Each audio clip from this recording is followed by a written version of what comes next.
Bonjour, c'est encore une joie de partager la parole de Dieu ce matin avec vous.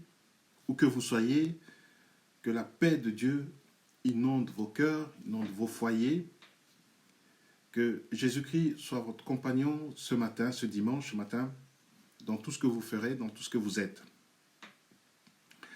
Nous allons prier et pour remettre ce moment entre les mains du Seigneur, pour remettre cette parole de partage entre les mains du Seigneur, que le Saint-Esprit nous inspire, de Dieu d'amour et de paix. Nous te disons merci pour Jésus-Christ, notre Sauveur et notre Seigneur qui est parmi nous. Que ton règne vienne, que ta volonté soit faite dans nos vies maintenant.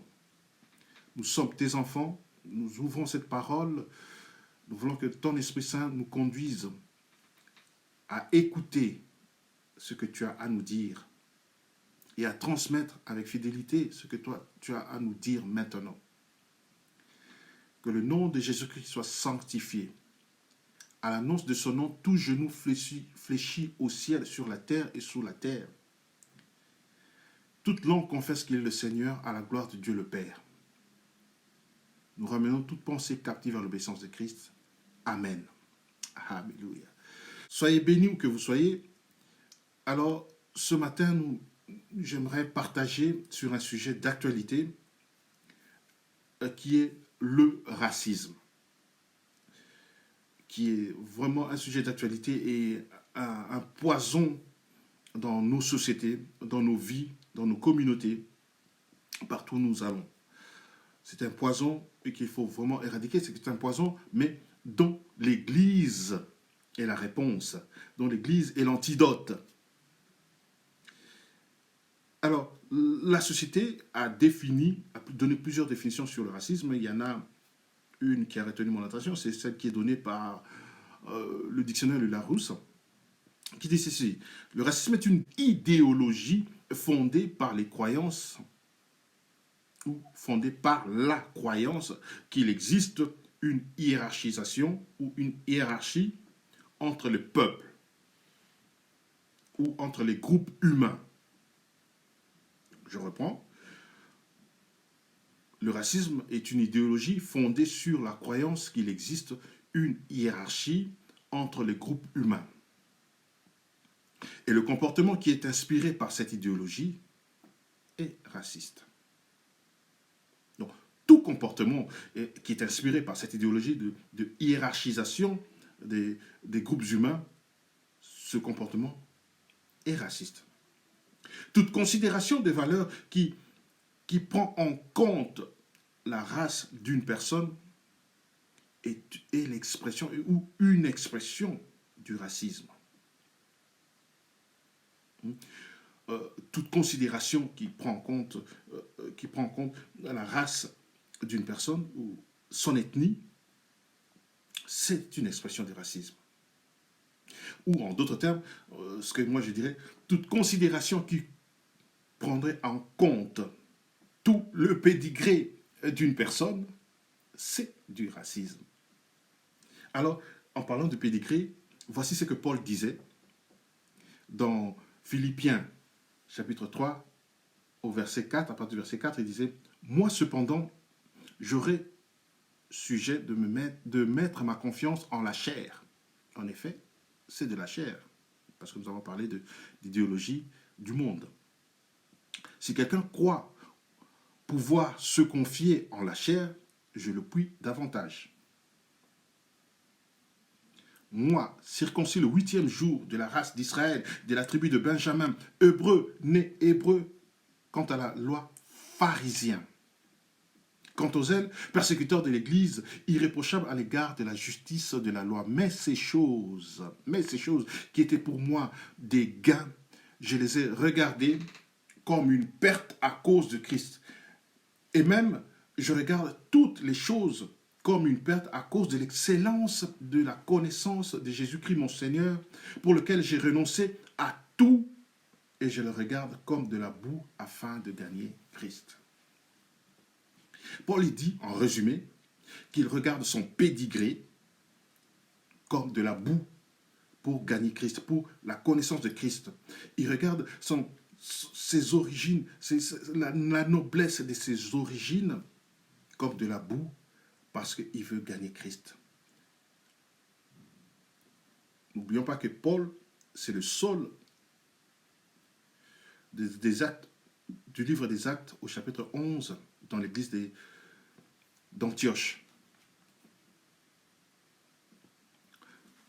Comme je vous disais, que quelqu'un, quand il considère son pédigré supérieur aux autres, ou même quelquefois même inférieur, donc c'est le contraire aussi qui peut arriver, et il agit en sorte, ou inspiré par cela, c'est du racisme. L'Église est une réponse ad hoc, une réponse qu'il faut pour le monde actuel, parce que nous sommes la lumière du monde et le sel de la terre. Et comme je vous disais, qu'il y avait dans l'église d'Antioche, au Actes chapitre 13, il y avait dans l'église d'Antioche des prophètes, des docteurs.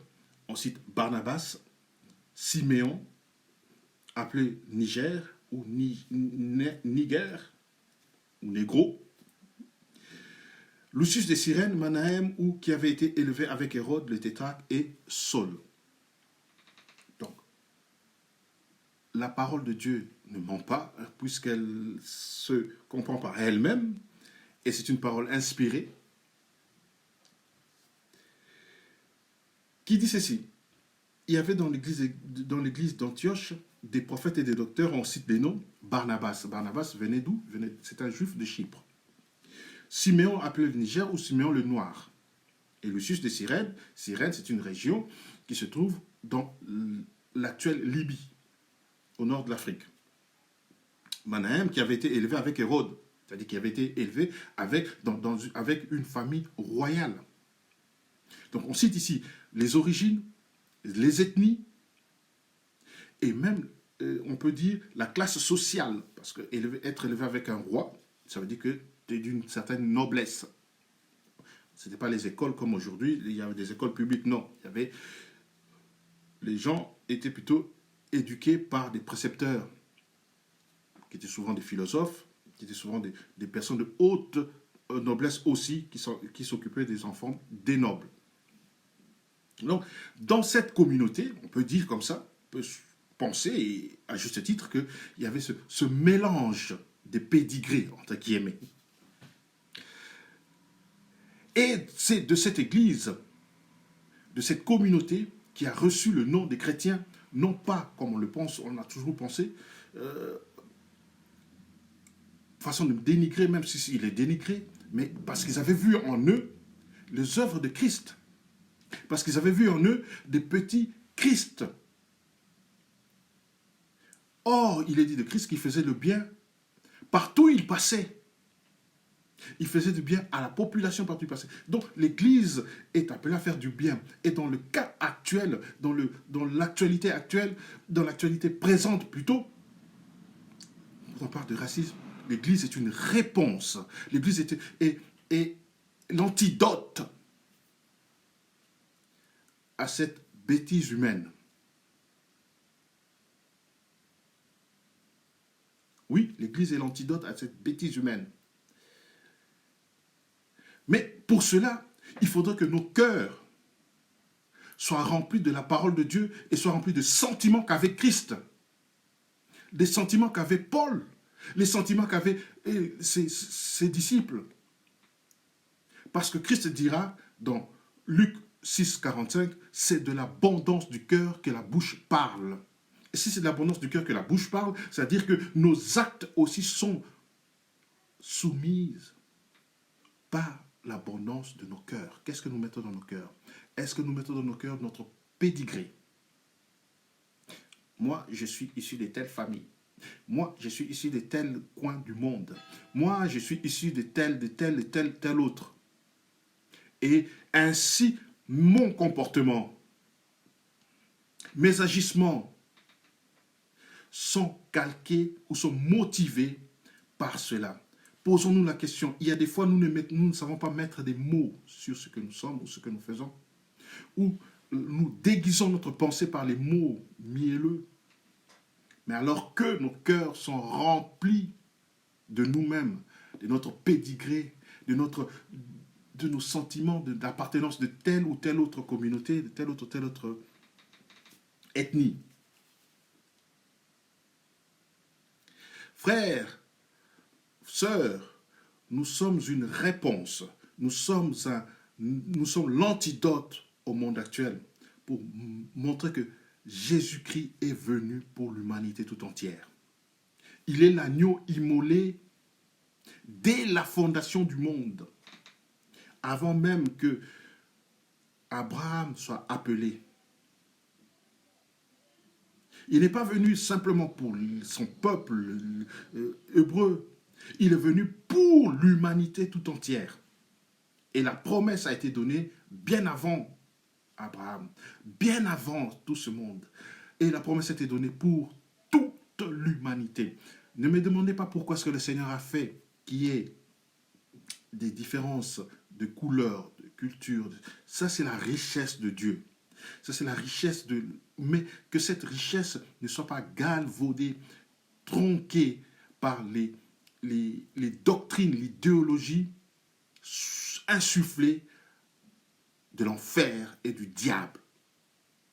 Oui. C'est cette idéologie qui a amené nos frères dans l'humanité à être tués, gazés comme des... Oui, mettez tous les mots que vous voulez. C'est cette idéologie qui a amené les hommes à considérer d'autres hommes comme des esclaves et à les vendre comme des bétails. C'est cette idéologie qui, si on ne le dit pas, qui a considéré aussi que les nations entières puissent aller occuper une autre terre, une autre nation pour en faire, pour faire des richesses de ces nations leur et négliger, ou bien le mot fort n'ose même pas sortir. Mais l'Église, nous sommes enfants de Dieu. Nous, que vous soyez considérés comme de pédigré moindre ou de pédigré élevé, nous avons une réponse à donner à cela. C'est l'amour, la miséricorde de Dieu. Alléluia. Ce n'est pas un homme aigri ici qui vous parle, c'est un homme qui est rempli de l'amour de Dieu, qui est rempli de l'espérance de Dieu, parce que l'homme est le centre de l'amour du cœur du Père.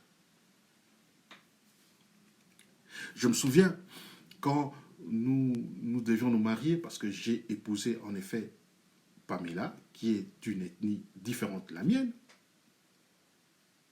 qui est d'une race différente de la mienne. Nous nous sommes dit, nous allons nous baser notre vie sur la parole de Dieu qui est la Bible.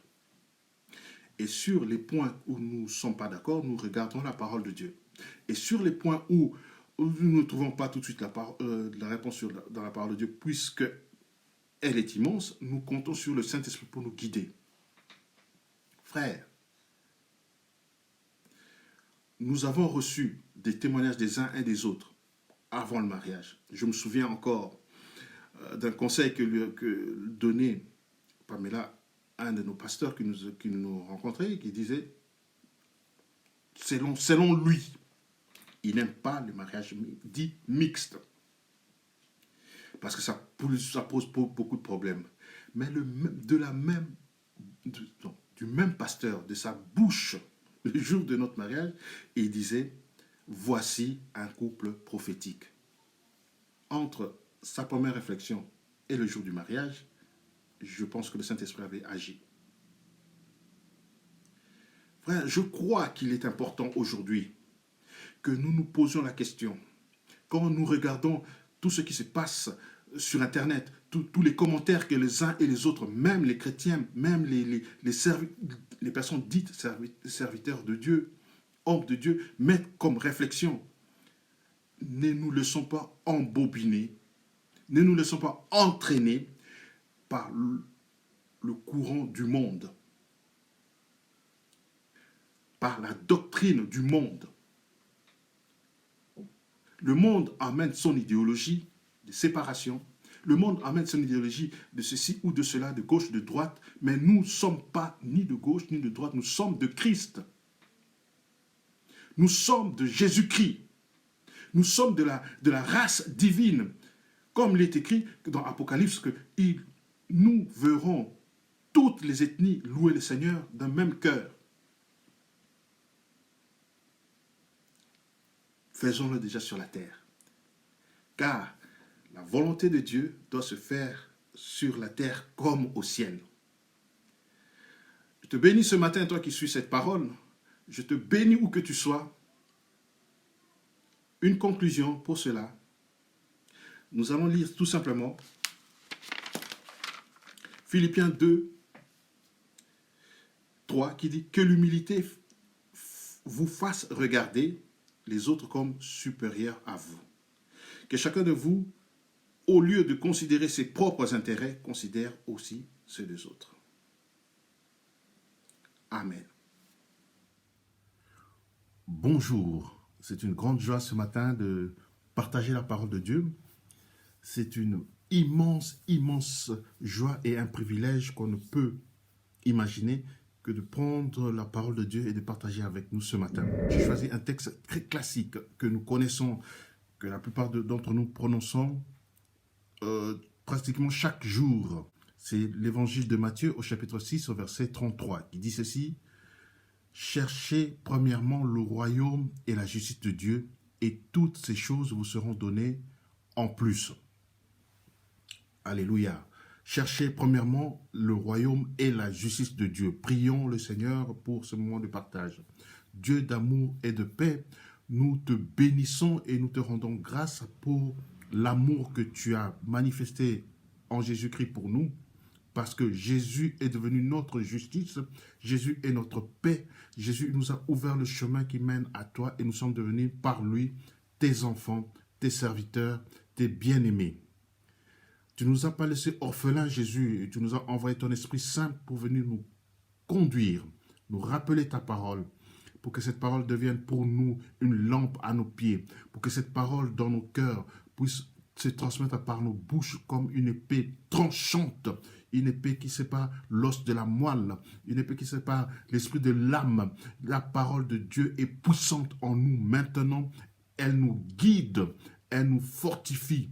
Que le nom de Jésus-Christ soit sanctifié en ce moment-ci, qu'en son nom, tout genou fléchisse et toute langue confesse qu'il est le Seigneur à la gloire du Père. Amen. Alléluia. Soyez bénis, frères. Soyez bénis, mes sœurs. Parce que Dieu est avec nous ce matin. Parce que Dieu veut nous restaurer. Parce que Dieu veut nous donner de l'espérance, de l'espoir pour vivre une vie conformément à sa parole et conformément à sa volonté. Je disais donc, cherchez premièrement le royaume de Dieu et sa justice. Et toutes ces choses vous seront données en plus. Alors, c'est quoi ces choses qui seront données en plus? Si nous relisons les versets au-dessus, nous verrons que Jésus parlait de la nourriture, il parlait des vêtements. En bref, Jésus parlait du bien-être terrestre. Il dit que nous avons besoin de ces choses. Dieu sait que nous avons besoin de ces choses pour vivre ici-bas, mais que notre premier objectif dans la vie, notre premier focus, ou si vous voulez, sur l'échelle des valeurs, sur l'échelle des priorités, notre première priorité sera le royaume, ou devra être le royaume et la justice de Dieu. Alléluia, que Jésus soit béni parce que je sais que ceux qui m'écoutent sont pour la plupart des enfants de Dieu, que ceux qui m'écoutent sont pour la plupart sauvés. Mais nous aimerions dire à quelqu'un ce matin, si vous ne connaissez pas Christ, si vous n'êtes pas sûr de votre salut, si vous n'êtes pas sûr de votre délivrance, criez à Jésus ce matin avec moi, parce qu'il est notre Seigneur, il est notre roi, il est le seul chemin qui mène à la vie. Et c'est par lui que nous avons la vie éternelle. Si vous ne le connaissez pas, aujourd'hui, il peut devenir votre sauveur. Aujourd'hui, il peut vous emmener au ciel, avoir l'assurance que demain, vous serez auprès de Dieu. Alléluia, c'est une parenthèse, mais combien importante que nous connaissions ces choses, que nous saisissions que Jésus-Christ sauve encore aujourd'hui. Alors il dit, cherchez premièrement le royaume de Dieu. Donc c'est-à-dire que cherchons premièrement notre salut. Et pour ceux qui sont sauvés, continuons à travailler à notre salut. Vous me direz, oui, mais je suis sauvé. Jésus-Christ dit, ceux qui persévéreront jusqu'à la fin, oui, ceux qui persévéreront, comment on persévère? C'est parce que on cherche le royaume de Dieu que nous avons déjà, mais que nous cherchons en plus. Pourquoi? Pour améliorer, pour atteindre les objectifs de Dieu. Nous le verrons tout de suite. Ici, Jésus parlait de nourriture, vêtements. En fait, il parlait du bien-être terrestre. Il dit que ce bien-être terrestre ne prime pas sur les choses d'en haut. Je prends l'exemple du travail. Puisque par le travail, nous payons nos factures, par le travail, nous payons nos maisons, par le travail, nous payons l'électricité, par le travail, nous achetons nos vêtements, pour nos enfants, nous nourrissons nos familles et nous prenons soin d'eux par le fruit de notre travail. Et c'est biblique. Oui, c'est biblique, c'est Dieu qui a donné du travail à Adam. Il lui a dit dans Genèse 2, chapitre 15, il devait cultiver et garder le jardin. C'est le travail que Dieu avait donné à Adam. Et ce travail se perpétue jusqu'aujourd'hui. Le travail a été donné à l'homme pour subvenir à ce besoin, mais pour accomplir ou participer à la création que Dieu avait déjà entamée. L'homme participe par son travail à l'œuvre créatrice de Dieu. La pénibilité n'est venue qu'après, quand l'homme a péché et Dieu lui a dit qu'il tirait de la terre sa nourriture avec difficulté, avec peine, à la sueur de son front. C'est ça l'expression utilisée. J'aimerais dire à quelqu'un aujourd'hui que avec le déconfinement, nous allons sûrement retourner au travail. Ou nous travaillons à la maison, mais nous allons retourner peut-être sûrement dans le lieu de travail. Ça prendra d'autres formes, certes, mais nous allons rencontrer nos collègues. Nous allons rencontrer nos patrons. Peut-être nous sommes nous-mêmes patrons, nous allons rencontrer nos ouvriers, nos employés. Là, tu es enfant de Dieu, tu es fils de Dieu. Tu dois y amener le royaume. Je prends l'exemple du travail parce que ça représente bien l'activité de l'homme sur la terre. C'est voulu de Dieu. Je pense que le Seigneur est en train de nous dire, nous devons changer notre manière de percevoir le travail, de percevoir la vie sociale. C'est un terrain pour nous d'exercer la foi, d'y emmener la foi. Le royaume de Dieu et sa justice. La justice, c'est quoi? Le royaume de Dieu, nous avons dit, on y entre par la foi au travers du nom de Jésus-Christ. Quand on reçoit Jésus-Christ, on devient enfant, fils de Dieu, fils du royaume, participant au royaume. Maintenant, comment faire que le royaume soit accessible à tous? Parce que nous allons y témoigner.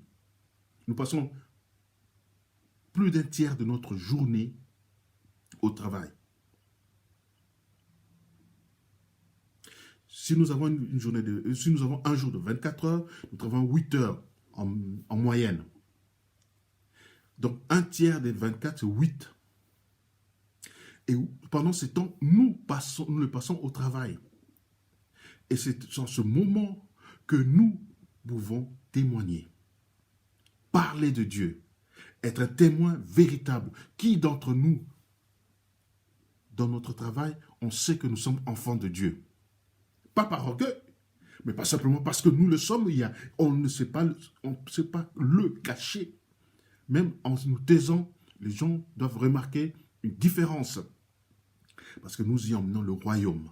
Parce que nous emmenons la présence même de Dieu. Nous prions pour nos patrons. Nous prions pour nos collègues. Nous leur parlons quand l'occasion nous est donnée. Mais surtout, nous sommes la solution. Nous sommes comme des Joseph dans nos entreprises. Joseph chez Potiphar n'a pas eu besoin de dire ce qu'il était, mais ce qu'il était se faisait remarquer par son honnêteté, parce que l'entreprise de son patron se multipliait, gagnait des marchés, parce qu'il y avait la présence de l'enfant de Dieu. Frères, lèvons-nous, changeons notre perspective du travail, emmenons-y le royaume de Dieu et la justice. La justice, c'est quoi? Jésus-Christ est notre justice. Hein. Celui qui n'a point connu le péché, il a fait devenir péché pour nous, afin que nous devenions en lui justice de Dieu. 2 Corinthiens 5, 21. Si Jésus-Christ est devenu notre justice, c'est que il est en nous, nous devenons nous aussi, par la foi et l'obéissance à la parole de Dieu, justice pour le monde. Nous plaidons pour le monde. Nous plaidons pour nos collègues, nous plaidons pour nos frères, nous plaidons pour nos tantes, nos oncles, notre famille qui ne connaît pas encore Christ. Revenons aux choses simples de l'Évangile, aux fondamentaux. Et à l'Église maintenant, vous allez me dire, oui, même nos églises, quelquefois, et souvent même, nos églises, nous avons dévié des choses simples, des fondamentaux de l'Évangile. Revenons, cherchant premièrement le royaume et la justice de Dieu, même dans nos communautés. Arrêtons la course à la montre, arrêtons la course aux agendas humains et restons focalisés sur celui qui nous a appelés à sa lumière et à sa grâce, Jésus-Christ. Pose-toi la question, il y a deux choses qui me viennent à l'esprit. Pose-toi la question, le mariage que tu cherches, tu cours après, on nous prêche le mariage comme si c'était l'essentiel de l'évangile. Oui, le mariage vient de Dieu. Nous revenons toujours dans Genèse. Dieu a vu qu'Adam était seul et lui a fait une aide semblable. C'est pour son bonheur, c'est pour sa joie. Mais c'est aussi une aide semblable. Pourquoi? Une aide pour garder et cultiver le jardin. Une aide pour être le bras sur terre de Dieu, toujours dans l'œuvre de la création. Mais qu'est-ce que est devenu nos mariages aujourd'hui? Les divorces sont devenus quasiment normaux. C'est un accident de la vie, certes, mais comment l'Église peut considérer quelque chose comme un accident de la vie, un message banal et normal? Disons-nous, si nous roulons sur la route et qu'il y a partout des carambolages, est-ce que vous trouvez ça normal? Lèvons-nous, ouvrons les yeux, éduquons nos jeunes gens et ceux qui veulent se marier dans la perspective du royaume et de sa justice. Nous sommes mariés pour accomplir l'œuvre de Dieu sur la terre. Jeunes gens, jeunes filles, nous marions pour accomplir l'œuvre de Dieu sur terre. Certes pour notre bonheur, certes pour nous multiplier parce que Dieu l'a dit, mais accomplir l'œuvre de Dieu sur la terre, être des collaborateurs avec le Père. Depuis que tu t'es marié, dis-moi combien de personnes que tu as amenées à Christ, à qui tu as présenté Jésus comme la justice de ce monde, pour ce monde d'abord.